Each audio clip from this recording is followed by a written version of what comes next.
Hello guys, welcome back to another video. If you're new here, hello, my name is Chloe and welcome to the channel. I am an author, a book reviewer and a unboxer. I like to unbox stuff on the channel. And also, if you're not new, hello and welcome back. I appreciate you being here. As always, please like and subscribe if you so choose. You don't have to. What's going on with that little clump of hair right there? What's going on with that? Anyway, so today we are going to be doing the Red Book Challenge. Now, previously on this channel, I have done the Green Book Challenge, which is where I just go through my physical TBR, to be read list, my physical TBR list, and I just go through all of my read books that I own, or some of my read books that I own, and we talk about them, read the blurb, and some of them I haven't read. So it kind of gives me this mysterious aspect of what the book could be about. So I have a pile here, as you can see, of different read books that I have found and I want to show off. So we can get started on that. So the first book that I have in my Red Book Challenge is Past Mortems by Carla Valentine, and this is quite cool. I have read this book once, and I'm in its second read because there's the bookmark. But this book is a non-fiction book about Carla Valentine. She is a real person who is a mortician, and these are like her stories or her kind of events that have happened to her about her experiences with being a mortician in the UK, because she's British. So I really like the look of this book. It's like a jar with a hand and a scalpel, and it kind of gives the idea that it's a book about death. So I'll read the blurb. So it says, a day in the life of Carla Valentine, curator, pathology technician and death professional, is not your average day.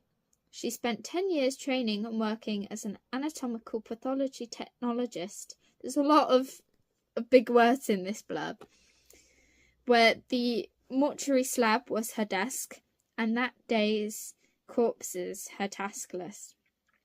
Past Mortem tells Carla's stories of those years, as well as investigating the body alongside our attitudes towards death, shedding light on what living can learn from dead and the toll the work can take on the living souls who carry it out. Fascinating and insightful, Past Mortems reveals the truth about what happens when the mortuary doors swing shut or the lid of the coffin closes. Now, I really enjoyed this book.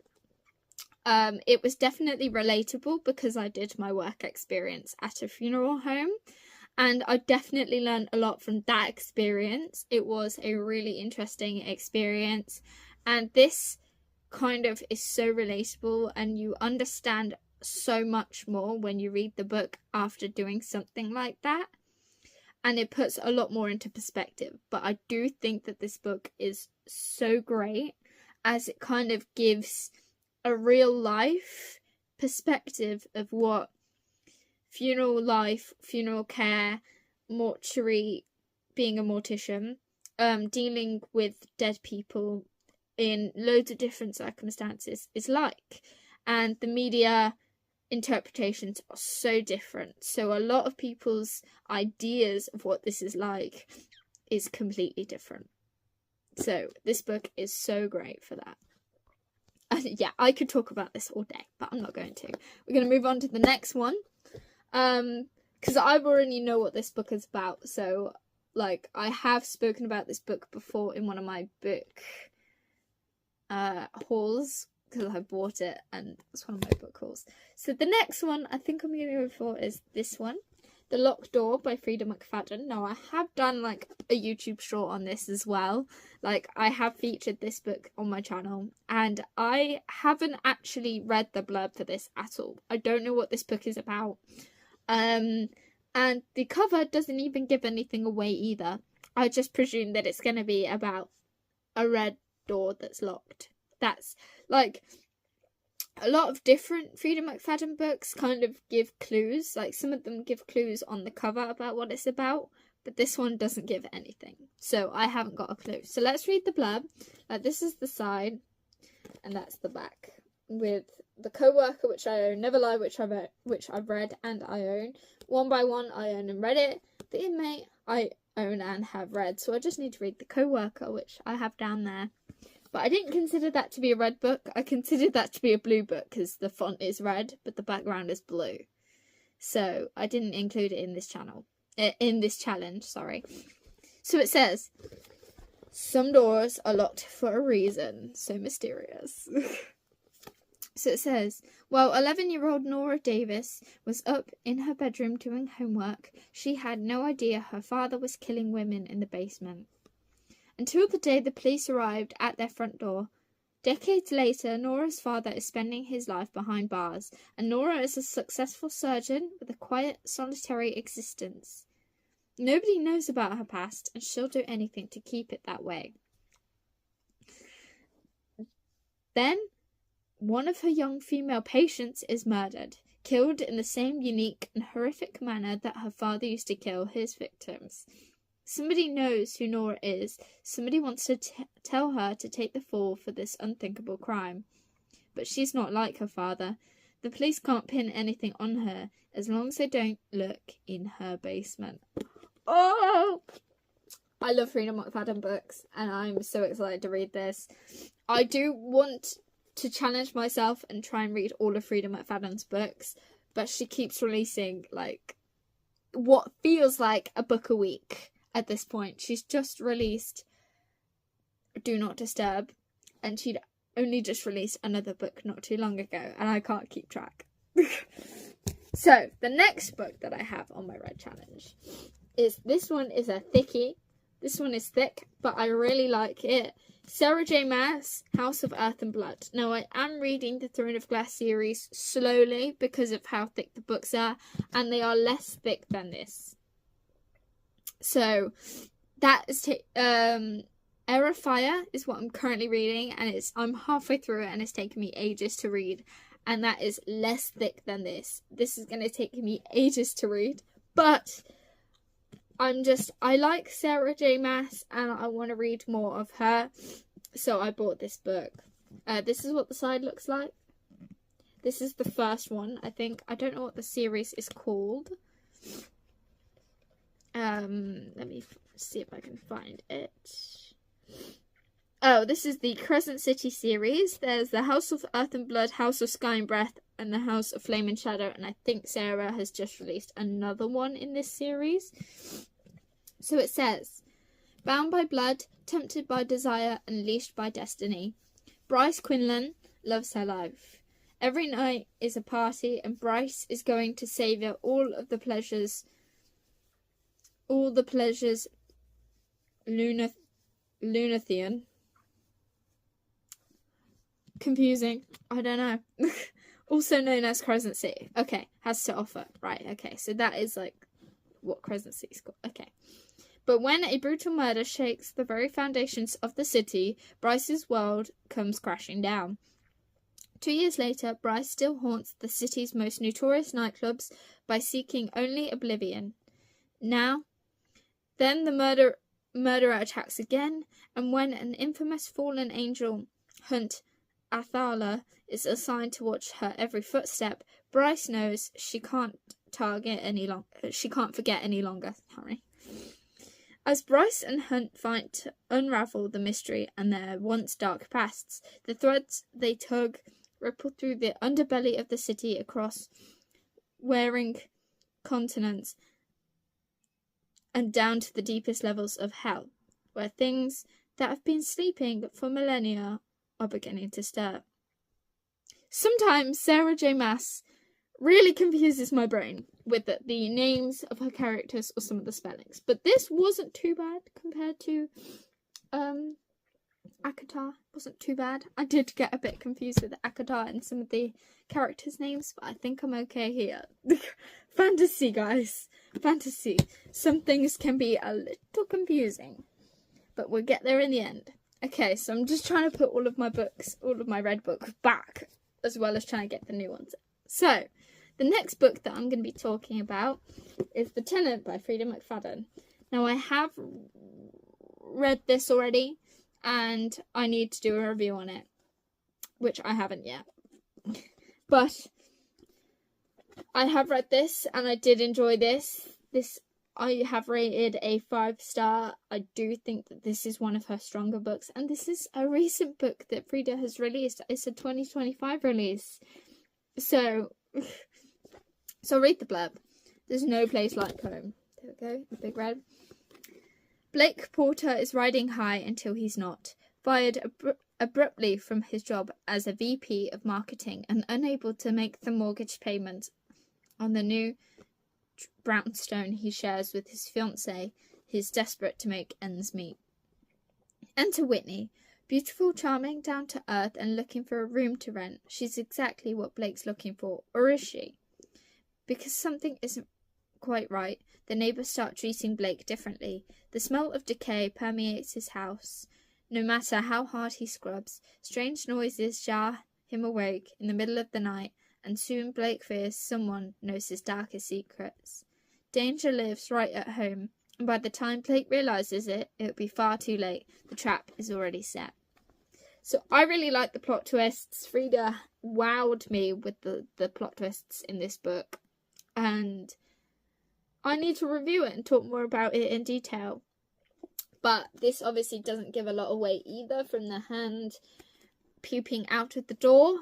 In fact, this doesn't actually give anything away at all. So it's kind of like Freida McFadden does know how to keep her readers on edge. So the next book I think I'm going to look at is this one. This is King of Wrath by Ana Huang. Now, this is a red book because of the red spine, but this is the Kings of Sin. Says Kings of Sin book 1. So I think there's about 7 books in this series, and they're all different colours in the series. I know that she's releasing another one this year or next year, but it's essentially like the 7 Deadly Sins. Now, I've never read Ana Huang, so I have no idea what to expect for this book. I have only heard that she is a good author and that I should read her. So I did pick this up for £1 from a charity shop, because I thought that if I didn't like Ana Huang, I didn't pay full price for her, for the whole series at the works. I just bought the single one for £1, and if I didn't like her, I'm not too upset. Whereas with what's the series? I've forgotten the series. But oh yeah. There is a series that I previously did review that I DNF'd, and I cannot remember what the book is called.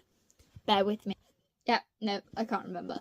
But the series, I will remember it later when I'm not doing a video. That's just my luck. But yes. So, what was I just talking about? Oh, yes.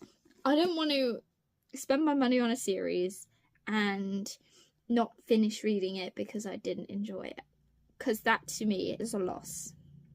So, I just bought the singular book rather than the series. So, let's read the blurb. This is what the blurb looks like. So, it says, ruthless, meticulous, arrogant, Dante Russo thrives on control, both personally and professionally.